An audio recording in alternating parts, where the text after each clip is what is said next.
Firman Allah Subhanahu wa taala dalam Al-Quranul Karim. Al-Quran yang ada di dalam rumah kita, Al-Quran yang ada di dalam almari di dalam rumah kita, begitu juga Al-Quran yang ada di dalam masjid, dan sebahagiannya Al-Quran itu berada di dalam dada kita. Allah nyatakan dalam Al-Quranul Karim, Al-yawma akmaltu lakum dinakum wa atmamtu alaikum ni'mati wa raditu lakumul Islam dinan. Pada hari ini, kata Allah Subhanahu wa ta'ala, Allah berfirman, Allah mengingatkan kepada seluruh umat Islam, pada hari ini aku sempurnakan agama kamu bagi kamu. Nak menunjukkan kepada kita bahawa Islam yang ada pada kita ini sempurna, lengkap, komplit, tidak ada lagi kekurangan, tidak ada lagi kebocoran, tidak ada lagi sesuatu yang belum sempurna. Dan Allah juga menyatakan, aku cukupkan nikmatku kepadamu, menunjukkan kata bahawa nikmat Allah ini kepada kita melimpah ruah. Cuma kadang-kala ada di kalangan kita, dia dapat perasan bahawa dia mendapat nikmat Allah, tapi ramai juga yang kadang-kala dia tak sedar yang dia sedang menikmati akan nikmat Allah. Tetapi fahamilah bahawa nikmat Allah itu sudah cukup dan Allah berikan kecukupan. Dan Allah akhirkan ayat itu dengan Allah menyatakan bahawa wa raditu lakumul Islam dinan, dan aku redha Islam menjadi agama kamu.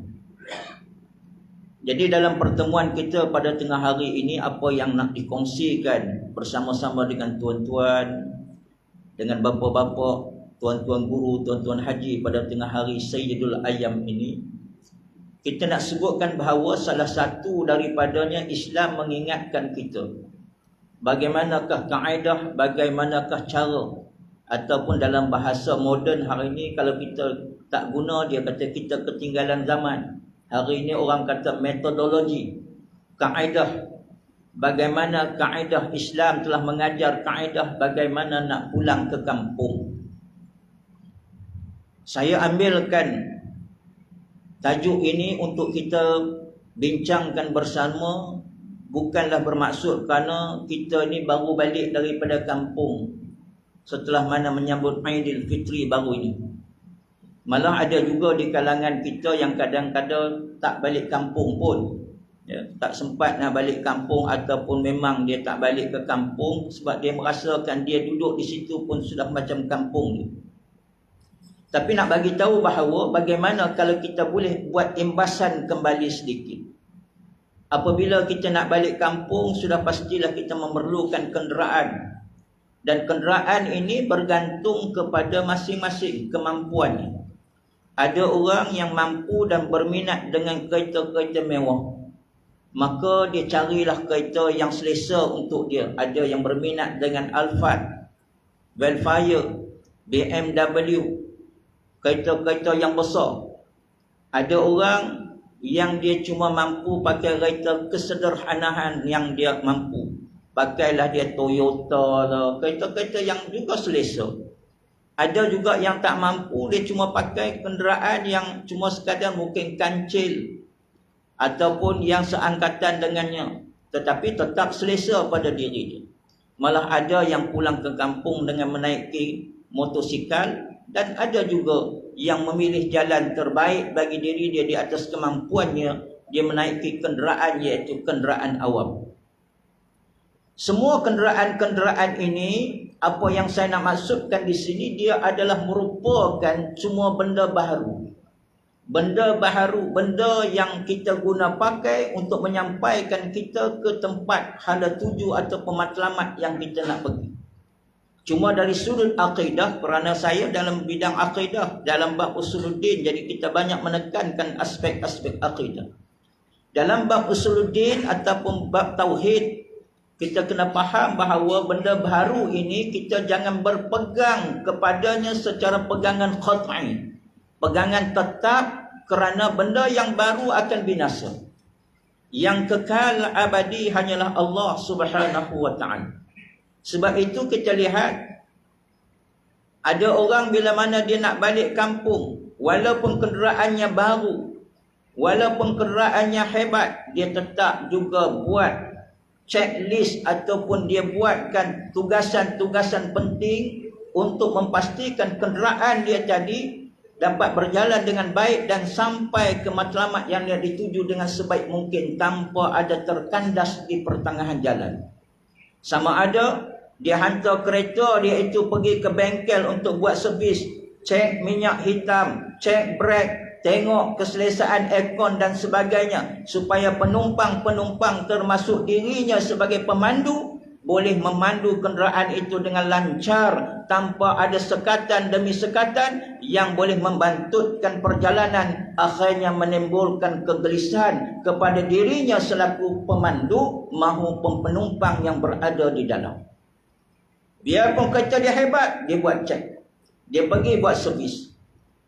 Jadi inilah yang kita nak sebutkan, bahawa dalam dia menentukan servis kenderaan yang dia buat macam mana hebat sekalipun, kadang-kadang kita dapati ada juga kenderaan-kenderaan ini tersadai di tengah jalan. Ada juga kereta yang kita lihat kereta mewah hebat, akhirnya di pertengahan jalan kita lihat buka bonet juga. Nak tunjukkan ada juga kerosakan dia di pertengahan jalan. Kereta yang kadang-kadang kita lihat keretanya itu seolah-olah hidup segan mati tak mau. Kita pun kadang-kadang rasa malu nak bersaing dengan dia. Bukan nak naik kereta dia, nak bersaing kenderaan dengan dia pun kita rasa malu. Nak potong dia, rasa malu. Sekali orang kata potong kereta lekeh boleh lah.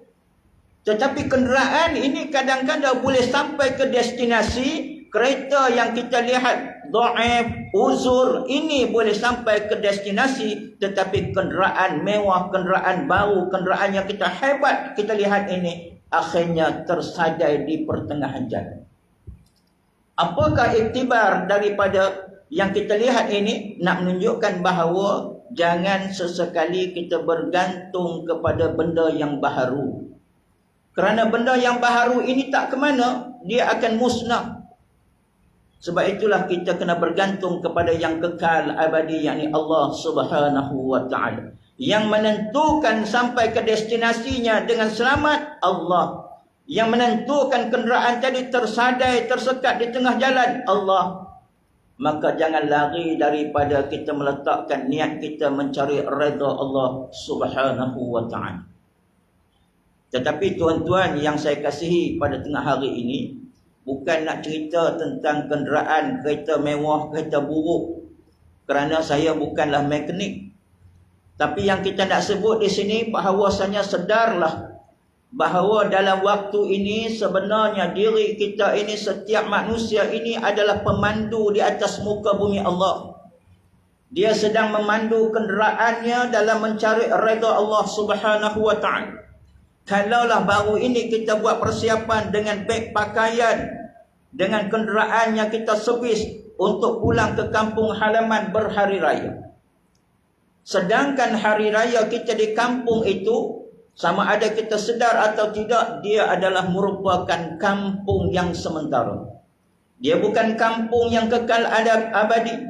Kampung yang kekal abadi adalah negeri akhirat, di mana Nabi Adam AS diciptakan oleh Allah Subhanahu wa ta'ala, ditempatkan di dalam syurga buat pertama-tama. Daripada situlah Nabi Adam AS dipadankan dengan isterinya Siti Hawa. Di atas pelanggaran hukum yang berlaku, maka Nabi Adam AS dikeluarkan daripada kampungnya, iaitu daripada syurga ini, datang ke dunia. Tetapi jangan kita marah kepada Nabi Adam. Jangan kita mempersalahkan Nabi Adam AS. Kerana Nabi Adam memang diciptakan, diletakkan di dalam syurga Allah. Tetapi bukan nak beri Nabi Adam itu duduk terus menerus di dalam syurga Allah. Nabi Adam ini cuma ditransitkan, diberhentikan dulu di dalam syurga. Tetapi sebenarnya Nabi Adam ini nak dibawa ke dunia. Sebelum dibawa ke dunia, diletakkan dulu di dalam syurga. Kenapa kita katakan sedemikian? Kerana kalau duduk dalam syurga ni tuan-tuan, tak payah lagi dah nak buat amal ibadah. Tak payah. Orang duduk dalam syurga tak puasa dah. Orang duduk dalam syurga tak semayang dah. Orang duduk dalam syurga ni dia tak buat ibadah haji dan segala-gala. Dia akan bersenang-senang di dalam syurga Allah, menikmati nikmat kurniaan Allah Subhanahu wa taala. Tetapi kenapa kita katakan bahawa Nabi Adam alaihi salam ini ditempatkan buat seketika, ditransitkan di dalam syurga buat sementara sebelum dibawa ke dunia? Kerana Allah Subhanahu wa taala nyatakan dalam Al-Quranul Karim, "Wa ma khalaqtul jinna wal ins illa liya'budun." Tidak aku jadikan jin dan manusia melainkan illa liya'budun, mengabdikan diri kepada Allah. Nak mengabdikan diri kepada Allah ni di mana? Di dunia. Buat ibadah di dunia, barulah dikembalikan ke syurga kampung halaman kamu. Atau tidak dikembalikan ke kampung halaman, tetapi diletakkan di tempat besi buruk. Iaitu di mana? Di dalam neraka Allah Subhanahu wa ta'ala. Maka Nabi Adam ini diletakkan sementara di dalam kampung sementara, iaitu di dalam syurga Allah. Ayat yang kedua yang menggambarkan bahawa Nabi Adam itu ditransitkan, didudukkan sementara di dalam syurga Allah. Bila mana Allah Subhanahu wa ta'ala nyatakan dalam firman-Nya, "Wa idh qala rabbuka lil malaikati inni ja'ilun fil ardi khalifah." Allah berfirman kepada para malaikat. Allah bagi tahu kepada para malaikat, aku nak ciptakan khalifah di atas muka bumi. Khalifah ini siapa? Terdiri daripada manusia. Maka apabila Allah menyatakan sedemikian kepada para malaikat, malaikat mengajukan persoalan kepada Allah Subhanahu wa ta'ala. Wahai Allah, adakah kamu nak jadikan di atas muka bumi, khalifah di atas muka bumi yang kamu nak pilih, nak lantik ini, terdiri daripada makhluk yang akan menumpahkan darah, makhluk yang akan membawa kepada kekacauan di atas muka bumi? Malaikat mengajukan persoalan kepada Allah Subhanahu wa ta'ala. Tapi kita harus faham, sebab itu Al-Quran kita baca, kita kena tadabbur, dan kita kena membaca tafsir, huraian-huraian. Para malaikat mengemukakan persoalan ini kepada Allah Subhanahu wa ta'ala bukan bermaksud malaikat membantah, membangkang ketetapan yang Allah nak pilih manusia sebagai khalifah. Kerana makhluk yang lebih awal daripada manusia ini adalah malaikat. Malaikat ni pula tuan-tuan bukan kecil-kecil anak, malaikat ni besar.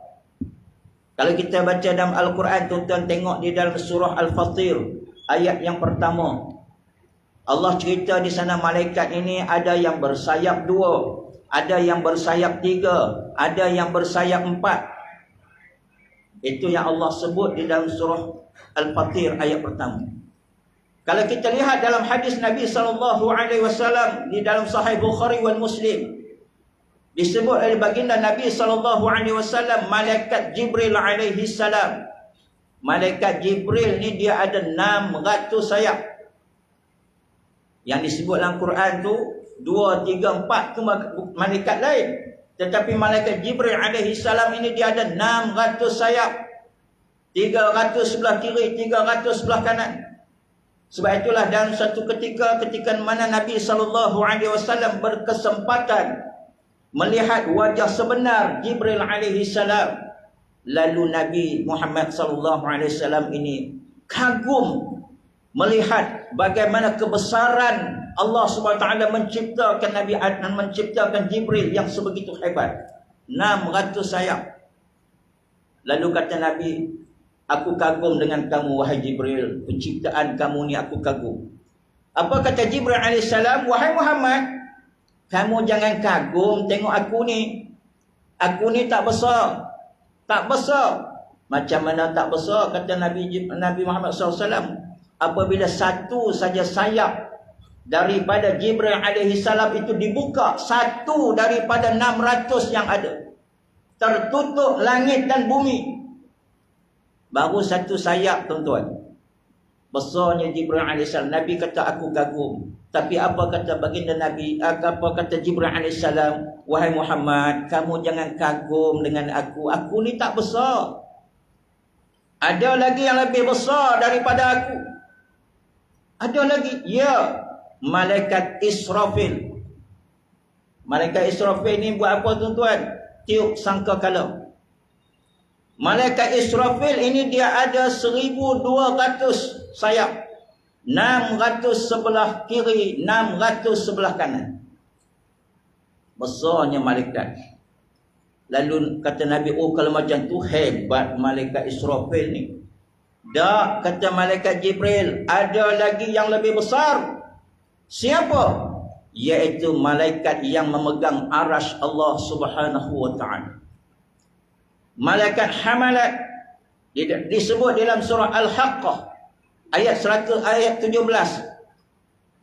Malaikat hamalat ini yang memegang arasy Allah ini, dia ada 120 sayap di sebelah kanan, 1,200 di sebelah kanan, 1,200 di sebelah kiri. Maksudnya malaikat hamalat ini dia ada 2,400 sayap. Apabila satu saja sayapnya dibuka, malaikat Jibril yang tadi dah cukup besar, buka satu sayap pun langit dengan bumi dah tertutup. Besar lagi malaikat Israfil yang ada. Maka malaikat Israfil yang besar, malaikat Jibril yang besar, boleh bernaung di bawah satu saja sayap malaikat hamalan. Nak tunjukkan apa tuan-tuan? Malaikat ni memang hebat, memang gagah. Tetapi gagah malaikat tidak pernah kita baca di dalam sejarah malaikat menjadi samsing seperti mana manusia. Biarpun mereka dari segi senioriti penciptaan mereka, Allah cipta mereka lebih awal daripada manusia, tetapi mereka tidak pernah membantah kenyataan Allah, tidak membantah arahan Allah. Bila mana Allah kata aku nak ciptakan manusia di atas muka bumi, malaikat kata, wahai Allah, adakah kamu nak ciptakan makhluk yang akan menumpah darah, membuat kekacauan? Bukan bermakna malaikat membantah Allah, tetapi sebenarnya malaikat ingin memastikan apa yang mereka rasakan itu adakah benar. Lalu Allah jawab dalam huraian yang pendek, kata Allah, aku mengetahui apa yang kamu tidak mengetahui. Bila jawapan ini diberikan oleh Allah, malaikat semua akur di atas keputusan Allah melantik manusia sebagai khalifah. Maka sebab itu kita katakan bahawa apabila kita berada di atas muka bumi ini tuan-tuan, setelah mana Nabi Adam dikeluarkan daripada syurga dan didatangkan ke muka bumi, jangan sesekali tanggapan pertama berlaku dalam diri kita menyalahkan Nabi Adam alaihissalam. Kerana itu adalah asbab untuk mengeluarkan Nabi Adam daripada syurga, supaya kita anak cucunya itu dapat beribadah. Kerana itulah matlamat kejadian manusia, wa ma khalaqtul jinna wal ins illa liya'budun. Jadi apa yang saya sebutkan di sini bahawa kalaulah tadi kita bincang panjang lebar kenderaan, tak kiralah Velfire, Alphard, BMW, apa juga kenderaan, sama ada sekecil-kecilnya sampai kepada sebesar-besarnya, daripada kenderaan individu sampai kepada kenderaan awam, kita tidak bergantung kepada benda yang baru, bergantunglah kepada Allah. Kalau benda yang baru ini tuan-tuan, kita kena buat kerja dengan cara apa? Bila nak balik kampung, kita kena servis kenderaan kita. Tengok minyak hitamnya, tengok breknya, tengok airnya, supaya perjalanan tadi tidak terkandas di pertengahan jalan. Matlamat nak bersukaria di kampung halaman, terkantui kita di tengah jalan, beraya di highway. Kalau tak buat persiapan, yang buat persiapan pun kadang-kadang kita lihat masih ada yang terkandas di pertengahan jalan. Kalau itu kenderaan merupakan kereta yang kita katakan benda yang baharu, bagaimana pula dengan perjalanan hidup kita? Perjalanan hidup kita yang Allah jadikan perjalanan ini, hidup kita di atas muka bumi ada perjalanannya 60 tahun, ada perjalanannya 30 tahun, ada perjalanannya 50 tahun, bergantung kepada masa yang Allah berikan. Adakah pernah kita duduk sebentar lalu kita merenung sejenak berfikir bagaimana perjalanan hidup kita. Kita buat tak servis, kita cek tak ibadah kita. Kalau tadi kita cek kenderaan kita, sekarang cek tengok ibadah kita dalam perjalanan hidup ini. Adakah ibadah kita selama ini ibadah yang menurut perintah Allah dan Rasul? Adakah ibadah yang kita buat selama ini ibadah ataupun amalan yang kita rasa betul rupa-rupanya dia merupakan perkara yang mendatangkan kemurkaan Allah dan Rasul? Kalau inilah kita lakukan, perbuatan-perbuatan yang kita buat itu adalah perbuatan yang tidak selaras dengan apa yang ditentukan oleh Allah dan Rasul, maka perjalanan hidup kita ini akan terkandas di atas titian as-sirat. Perjalanan kita akan terhalang di atas titian siratul mustaqim. Timbangan kita yang kita rasa hebat, rupa-rupanya timbangan kita cuma ringan, diberatkan dengan kesalahan-kesalahan, dosa-dosa yang pastinya akan menjunamkan kita ke dalam gaung neraka Allah Subhanahu wa taala. Sebab itu bila kita mengaji ilmu akidah, kita mengaji ilmu tauhid, kita belajar ilmu usuluddin, kita akan kenal Allah, kita akan kenal malaikat, kita akan kenal bagaimana para nabi dan rasul. Nabi dan rasul itu tuan, nabi yang terakhir Nabi Muhammad sallallahu alaihi wasallam. Nabi ni agak-agaknya orang bukan agama Islam ni, kaum ahli kitab dulu, dia tahu tak nabi terakhir ni Nabi Muhammad? Tahu dia. Tahu. Sebab sudah pun dinyatakan di dalam kitab Taurat. Tetapi persoalannya kenapa dan mengapa mereka tidak boleh menerima Nabi Muhammad sebagai nabi yang terakhir, khataman nabi? Bukan kerana akhlak nabi tidak baik, sedangkan golongan pemuka-pemuka Quraisy ini mereka bangga dengan orang yang namanya Muhammad Al-Amin, seorang yang sangat amanah. Tetapi bila mana Nabi Muhammad menyeru kepada Islam, menyeru kepada agama kebenaran, mereka menolak dakwah Nabi. Kenapa? Sedangkan di dalam kitab mereka menceritakan akan lahir seorang Nabi yang terakhir yang namanya Ahmad. Disebut oleh Bahirah, seorang pendeta, bahwasanya ada di dalam kitab mereka, malah mereka lebih mengenali Nabi Muhammad lebih daripada mereka mengenali anak mereka sendiri. Persoalannya tadi, kenapa dan mengapa mereka tidak menerima Nabi Muhammad? Kerana Nabi Muhammad itu lahirnya bukan melalui jalur yang mereka kehendaki. Nabi Ibrahim alaihissalam ada 2 orang isteri. Dalam sejarah ada, dalam Al-Quran pun ada.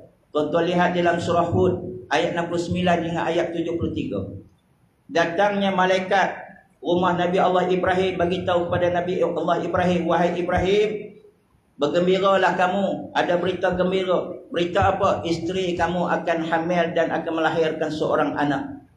Anak itu bernama Ishak. Siap lagi Allah bagi nama, siap lah. Anaknya bernama Ishak dan kamu besok akan dapat cucu daripada Ishak, itu namanya Yaqub. Nabi Allah Ibrahim ketika itu sudah tua. Isterinya duduk di sebelah tabir. Tersenyum dia, geli hati mendengar dia akan melahirkan anak. Sebab apa? Usianya ketika itu mencecah 90 tahun. Ini isteri yang mana? Sarah. Yang dulu kita baca sejarah, oh Sarah ni rupanya mandul. Tak, baca dalam Al-Quran, dia tak mandul kerana dia akan melahirkan anak pada usia 90 tahun.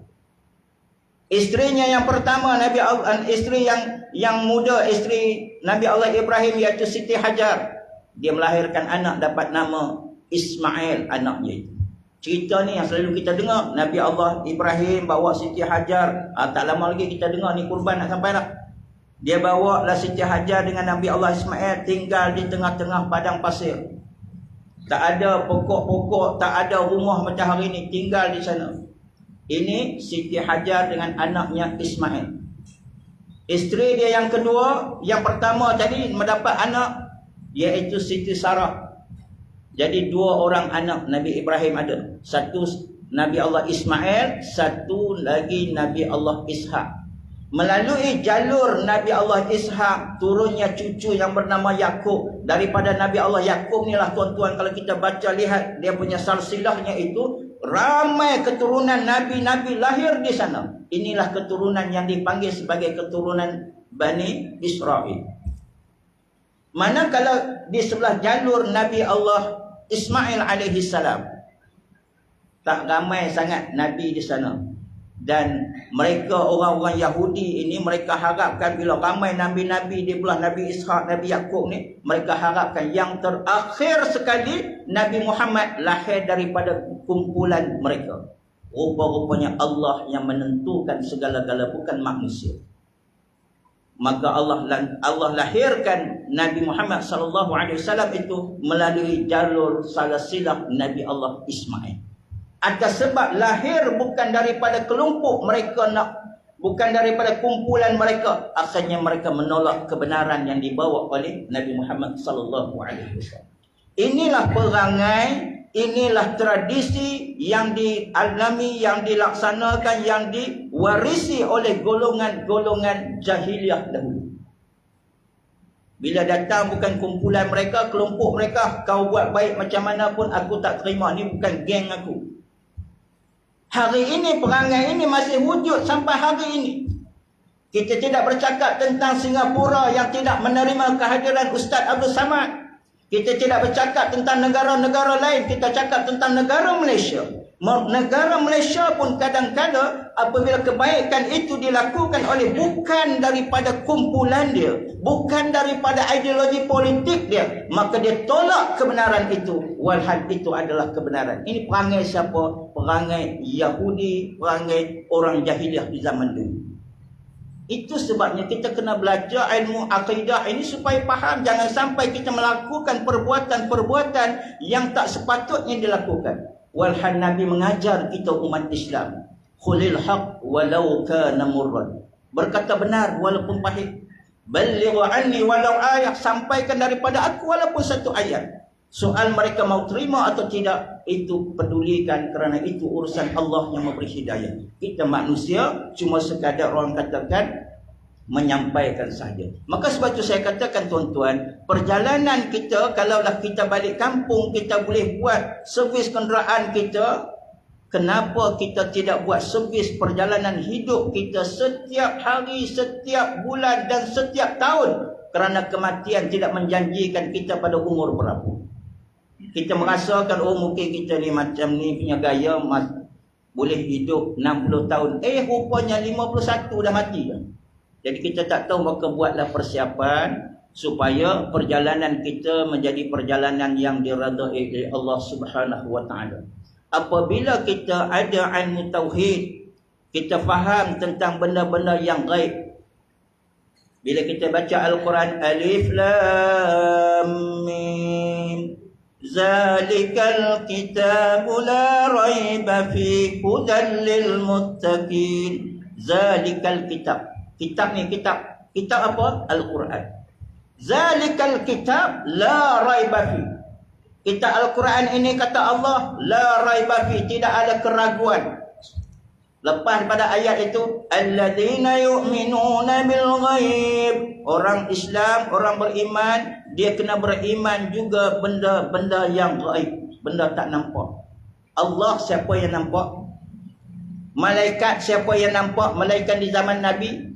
Di zaman Nabi kita boleh tengok malaikat, itu pun setelah mana malaikat itu berupa bentuk manusia. Kita tidak nampak Rasul, walaupun kita ni umat Nabi Muhammad sallallahu alaihi wasallam, kita tak pernah nampak batang tubuh Nabi sebab Rasulullah wafat sebelum lagi kehadiran kita. Kita tak nampak hari kiamat kerana belum berlaku. Kita tidak nampak apa yang disebut tentang dosa, pahala, tak nampak. Tapi kita wajib kena yakin dan beriman adanya syurga dan neraka, adanya dosa dan pahala, adanya titian akhirat. Semua ini kita kena yakini. Bagaimana nak yakin? Melainkan kita ada ilmu berhubung dengan ilmu-ilmu yang mengajar tentang ilmu yang gaib. Dan ilmu ini mestilah bersandarkan, tidak boleh lari daripada pokok hukumnya, iaitu berpegang kepada Al-Quran dan As-Sunnah. Sebab kita ni tentang keterbatasan. Ustaz tuan-tuan, minta maaf cakaplah, ustaz ni bukan lesen masuk syurga. Ustaz bercakap, tuan-tuan boleh dengar. Bukan sekira siapa, saya bercakap pun sama macam tuan-tuan. Tuan-tuan dengar, balik cek semula. Bukan terima bulat-bulat, sebab bukan lesen masuk syurga tu jadi ustaz. Kalau lesen masuk syurga jadi ustaz, tuan-tuan berhenti jadi mekanik, berhenti jadi ahli perniagaan, jom jadi ustaz belaka, baru boleh masuk syurga. Ustaz pun kadang-kadang ada kesilapan yang dia buat. Sebab tu bila mana kita menjadi orang yang berilmu, bila nak bercakap, kena bersandarkan kepada hukum, nas dan dalil. Hukum ini kalau boleh jangan lari daripada apa yang ada dalam Al-Quran dan hadis. Hadis pula banyak, tengok betul-betul, takut jangan sampai kita berpegang kepada hadis-hadis yang dhaif. Hadis dhaif boleh tak amal? Boleh untuk diri sendiri. Tetapi kalau kita nak bercakap dalam majlis bagi tahu sebagai satu hukum, tak boleh lah. Sebab dia hadis dhaif, boleh pakai, tak ada masalah. Tapi nak sebutkan bahawa hari ini kadang-kadang kita lihat kecelaruan dalam masyarakat adalah rentetan daripada ucapan para asatizah, ucapan ustaz-ustaz yang kadang-kadang orang lagi pening. Tuan-tuan saya tak tahu, saya jadi ustaz pasal pening juga. Tengok nak raya baru ni ada seorang hamba Allah, ustaz juga, larang orang jangan raya makcik hari Isnin, jangan raya. Raya hari Selasa. Jangan raya hari Isnin. Ahli falak kata raya hari Selasa. Mana ahli falak yang cakap? Tunjuk main. Saya duduk di Jabatan Agama dulu, tengok anak bulan. Tapi tak pernah kita tengok anak bulan terus telefon orang. Okey, raya. Dah. Kena beritahu Datuk. Ni belakang kita Datuk Mufti. Datuk, anak bulan kelihatan. Dia pun datang tengok. Okey, kelihatan. Baru dia endorse. Dia endorse dia buat pengumuman ke? Tidak. Hantar dulu dipusatkan keputusan semua mufti-mufti dalam negara. Mufti-mufti ini sepakat. Di sini tidak kelihatan ataupun kelihatan dan sebagainya. Barulah keputusan itu diguna pakai oleh pihak yang berwajib. Siapa? Jabatan Talikum akan telefon pergi kepada bahagian penyimpang mohon besar raja-raja. Di sana berlakunya announcement. Satu announcement. Bukan orang ni announce, orang ni announce. Belum ahli falak cakap tengok anak bulan pun belum lagi depan-depan dia cakap hari Selasa. Nang buka tinang kui buka tikui punya ustaz. Hancur masyarakat. Lepas tu raya Allah nak tunjuk kau ustaz ada ilmu, tapi yang maha berkuasa Allah. Kalau kita belajar ilmu akidah tuan-tuan, ilmu akidah ni kita baca sejak kita akidah ahli sunnah wal jamaah. Tanda-tanda kiamat. Salah satunya apa? Munculnya Imam Mahdi. Imam Mahdi muncul tuan-tuan. Imam Mahdi pun bawa jamaah, pimpin jamaah kepada kebaikan. Tiba-tiba muncul pula siapa? Dajjal. Dajjal datang. Imam Mahdi tidak boleh menewaskan Dajjal. Walaupun Imam Mahdi ni semua kita tunggu. Kita dah kata hebat Imam Mahdi. Ya, memang hebat. Dia hero umat Islam, tetapi hero tidak mestinya mempunyai kuasa yang mutlak. Akhirnya datang Dajjal. Imam Mahdi tidak boleh menewaskan Dajjal. Bila mana nak tewaskan Dajjal, siapa yang turun? Turunnya Nabi Isa alaihi salam yang belum lagi mati diturunkan. Tewaskan Dajjal. Akhirnya Dajjal tertewas. Jangan kita kata hebat Nabi Isa. Hebat dia boleh menewaskan Dajjal. Tidak, yang hebat Allah.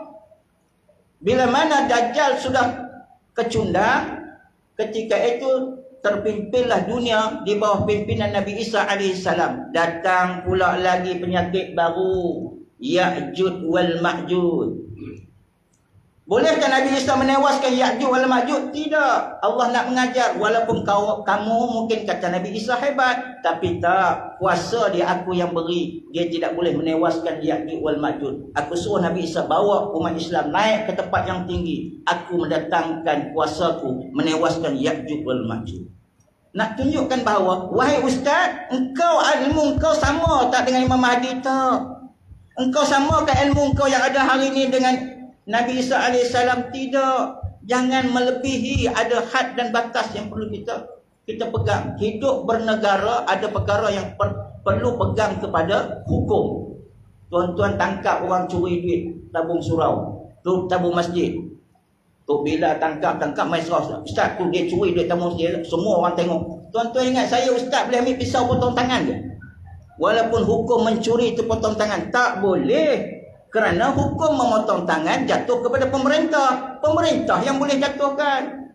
Oh, kita buat hukum sendiri mana boleh. Makcik, raya hari Selasa, jangan raya hari Isnin. Saya kalau jumpa, saya nak tanya balik, Ustaz raya tak hari Isnin tu?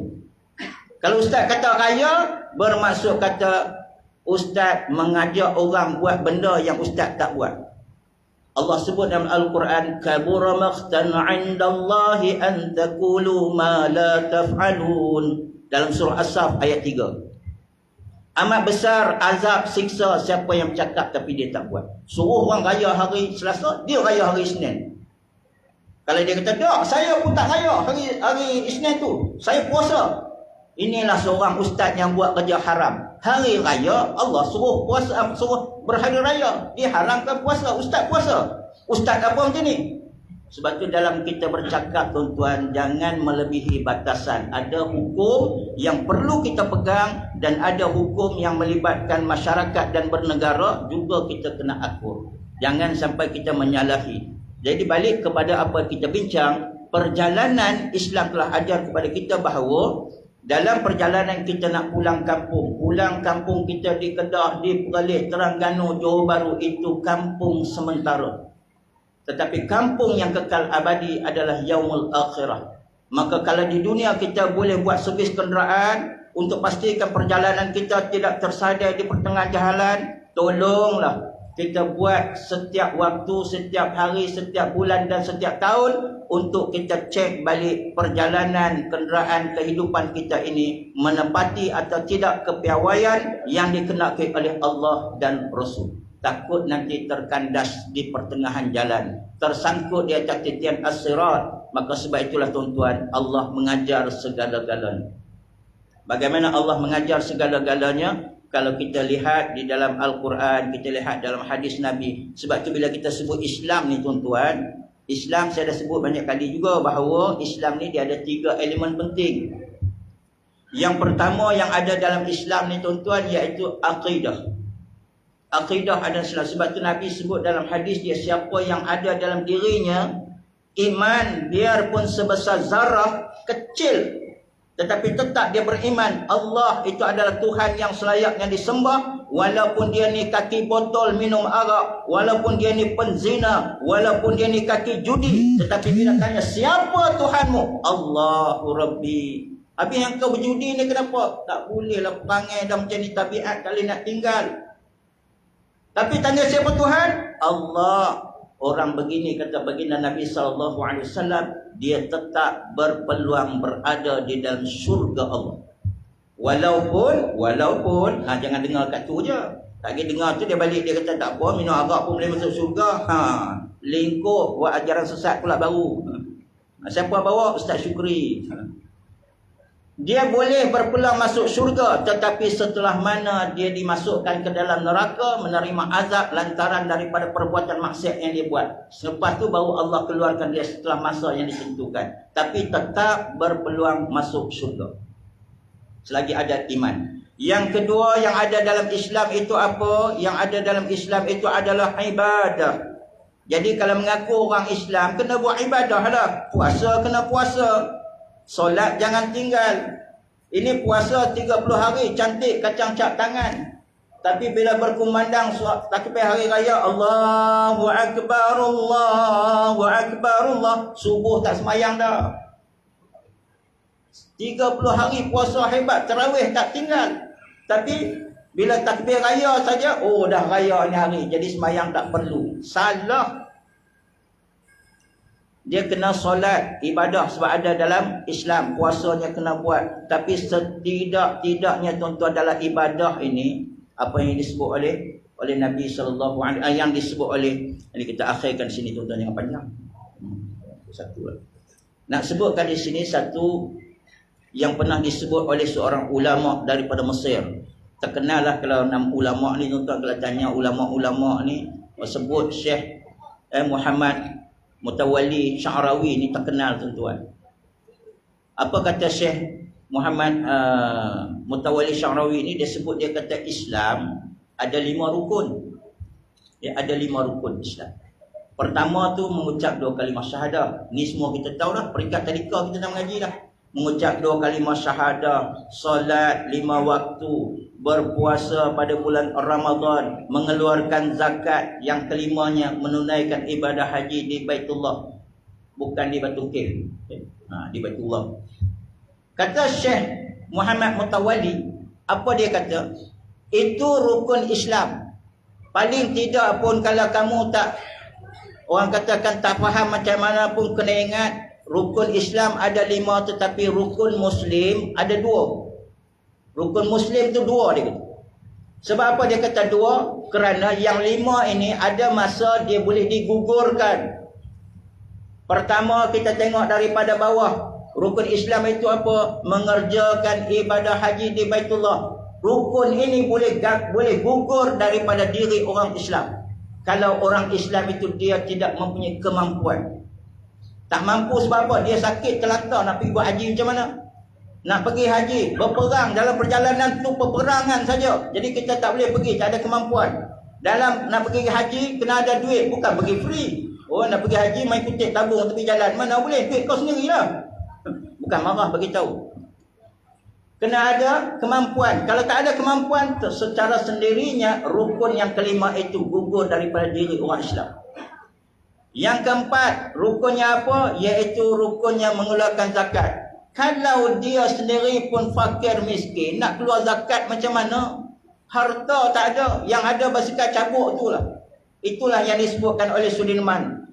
Ya, basikal cabuk, adalah satu basikal buruk. Ya. Ada basikal je, nak bayar zakat macam mana? Dia pula minta duit ke pusat zakat. Jadi gugur rukun wajib berzakat pada diri orang yang tidak ada kemampuan. Rukun yang ketiga, rukun apa? Yang ketiga ni tuan-tuan, iaitu berpuasa pada bulan Ramadan. Dia duduk terlantar di atas katil, nak makan pun tak lalu, dia bagi puasa mati terus. Doktor kata dia ni tak boleh berpuasa. Jangan kita kata, oi doktor ni kalau buat ibadah, kira nak suruh jangan puasa je. Tak, bukan doktor pakai bercakap, ada masa doktor suruh puasa. Tuan-tuan nak buat operation, doktor kata, cik puasa dulu ya. Dia suruh puasa. Tapi dalam bab ini, kalau dia tidak boleh berpuasa, maka gugur rukun puasa. Tapi 2 rukun ini, kata Syekh Muhammad Mutawalli, tidak pernah gugur daripada diri orang Islam. Maka sebab itu dikenali sebagai rukun Muslim. Yang pertama iaitu mengucap. Kalau dia nak jadi Islam, dia kena mengucap. Tak kira kau duit banyak macam mana pun, saya nak beli agama Islam, boleh. Siapa dia? Lim Guan Eng. Siapa dia? Kapal Sing. Siapa dia? Segala-gala, lili lantai ke apa ke. Saya duit banyak, saya nak beli Islam. Kau nak beli macam mana? Nak jadi Islam kena mengucap 2 kalimah syahadah. Asyhadu an la ilaha illallah wa asyhadu anna Muhammadar Rasulullah. Kena mengucap. Sekali paling tidak kena ucap. Tapi nak cantik, setiap kali sembahyang kita renew, perbaharui kita punya kalimah syahadah. Dan yang kedua iaitu solat. Kalau puasa tadi boleh diabaikan kalau dia uzur, tapi solat dalam keadaan dia uzur, dia kena solat. Tak mampu berdiri sambil duduk, tak mampu sambil duduk sambil baring, tak sambil baring pun kita tak mampu juga, dengan menggunakan pelupuk mata. Islam ajar solat tak boleh tinggal. Dalam masa dia senang kena solat, dia susah kena solat. Dia jadi rakyat macam kita, kena solat. Jadi sultan pun kena solat. Dia jadi pemimpin negara kena solat, rakyat jelata kena solat. Dalam aman kita solat, dalam peperangan Islam ajar cara solat. Nak tunjukkan solat tak boleh tinggal. Tapi yang pelik, solat yang rajin kita tinggal. Nasib baik yang ada sini semua kacang cat tangan belakang. Maka sebab itu tuan-tuan, jaga dari segi akidah kita, jaga dari segi ibadah kita. Ya, 2 benda ini kita kena jaga kerana dia ada dalam Islam. Elemen yang ketiga yang ada dalam Islam adalah akhlak. Akidah orang tak nampak tuan-tuan. Kadang-kadang akidah kita terbatal. Banyak kalau kita belajar ilmu akidah baru kita tahu, oh dia ada syirik kecil, ada syirik besar. Ini semua boleh menyebabkan hancurnya akidah kita. Tapi itu bukan dalam masa inilah, panjang masanya. Jadi tuan-tuan carilah ilmu. Yang kedua, ibadah. Ibadah pun kadang-kadang orang tak nampak. Contoh ibadah puasa. Dia dekat rumah, dia bedal Maggi 3 bungkus. Keluar pergi jumpa kawan, tunjuk muka monyok. Ya, kenapa mat muka kau? Kau tak tahu ke bulan puasa ni? Aku tahun ni lah baru mula belajar puasa, isteri suruh. Padahal 3 bungkus Maggi di balun. Siapa yang tahu? Solat, tadi semayang tak bang? Tadi waktu pergi kerja jadi semayang. Di mana jadi semayang? Ya, semayang kat mana? Masjid Sungai Choh lah. Mana lagi? Rupanya tu dia pergi shopping kat NSK. Bini tahu ke? Tak tahu. Ni bukan sini, tempat lain kalau kena pada muka lah. Beribadah pun orang tak nampak. Tapi tuan-tuan, yang ketiga yang ada dalam Islam ini iaitu akhlak. Akhlak ni orang nampak. Satu hari kita boleh sembunyi, tetapi kita tidak boleh menyembunyikan akhlak kita untuk berhari-hari yang mendatang. Maka sebab itu ketiga-tiga ini tidak boleh tinggal dalam kehidupan orang Islam. Nabi disebut innama bu'itsu liutammima makarimal akhlak. Jadi mudah-mudahan tuan-tuan yang ada pada hari ini adalah tuan-tuan yang terbaik belaka. Mudah-mudahan kekalkan kebaikan yang tuan-tuan amalkan pada tengah hari ini untuk dibawa dalam kehidupan kita berumah tangga supaya anak isteri kita mencontohi kita, dan bawalah kebaikan ini dalam masyarakat supaya terbinanya masyarakat yang dibina atas dasar kekuatan iman, takwa, ibadah yang hebat dan akhlak yang sempurna, insya-Allah. Maka terbentuklah wahdatul amal, wahdatul fiqh, dan kesatuan kita beramal, kesatuan dalam berfikir. Maka Allah akan lahirkan dalam masyarakat kita barzatan thayyibatun wa rabbul ghafur, insya-Allah. Selamat kita dunia dan akhirat. Wallahu a'lam. Mudah-mudahan tuan-tuan kebaikan yang disampaikan maka itu adalah semuanya yang Allah ilhamkan untuk kita kongsi bersama. Tapi kalau tuan-tuan melihat ada kesilapan, itu adalah kelemahan diri yang saya mohon kemaafan pada tuan-tuan dan keampunan daripada Allah Subhanahu wa taala. Wallahu a'lam. Bismillahirrahmanirrahim. Alhamdulillahirabbil alamin wassalatu wassalamu ala Rasulillah wa ala alihi wa sahbihi ajmain. Allahumma faqihhum fid din. Ya Allah, fahamkan kami ya Allah dengan agamamu, permudahkanlah ya Allah bagi diri kami dalam melaksanakan segala tuntutan agamamu ya Allah. Ya Allah, ya Rahman, ya Rahim, sesungguhnya kami yakin benar yang disebut oleh baginda Nabi sallallahu alaihi wasallam, barang siapa yang dapat mengakhirkan hayatnya dengan kalimah la ilaha illallah maka dikurniakan syurga olehmu. Oleh itu ya Allah, kami merayu kepadamu pada Sayyidul Ayyam, penghulu segala hari ini. Jadikanlah diri kami, kedua ibu bapa kami, ahli keluarga kami, seluruh jamaah yang hadir pada tengah hari ini berserta dengan ahli keluarga masing-masing ya Allah, seluruh umat Islam yang berada di sekitar Sungai Choh, seluruh umat Islam yang berada di serata dunia. Jadikan kami dan mereka di kalangan hamba-Mu ya Allah, yang Kau kurniakan kelancaran lidah dan bibir agar kami dapat melafazkan kalimah syahadah ketika mana hembusan nafas kami yang terakhir ya Allah. Lalu Kau redha dan kurniakan kepada kami nikmat syurga-Mu. Rabbana atina fid dunya hasanah wa fil akhirati hasanah wa qina adzabannar. Walhamdulillahirabbil alamin.